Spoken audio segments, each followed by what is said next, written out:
everyone, and welcome back to our channel.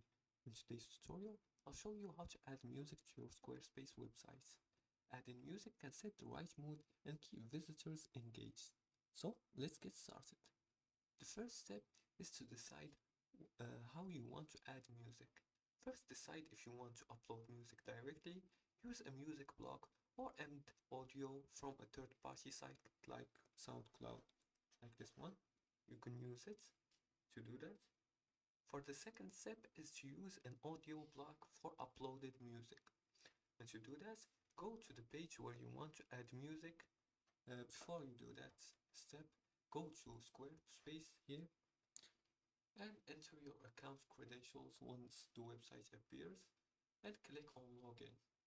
Once you're logged in, select the drop down menu and click on account dashboard. After you click on the account dashboard here, it's right here. Click on account dashboard right here, and then select the website you want to add music to and click on it, and you'll be redirected to the website.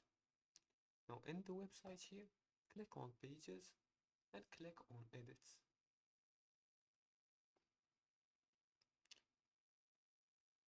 Let's see here.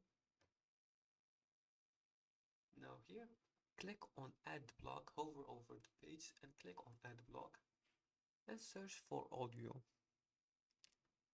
Choose the audio block and upload your music file. Squarespace supports MP3 and OGG formats. You can select here and you can upload the audio here. Now for the third step is the embed music from a third-party service. If you're using SoundCloud or another service, get the embed code for that platform. Add an embed block on your Squarespace page and pass the embed code and save. And there you have it. Now your site is equipped with background music. If you like this video and found this helpful, please like and subscribe. And if you have further more questions about this topic, feel free to leave a comment below the video and we'll be happy to answer it. Thanks for watching and see you again in the next tutorial.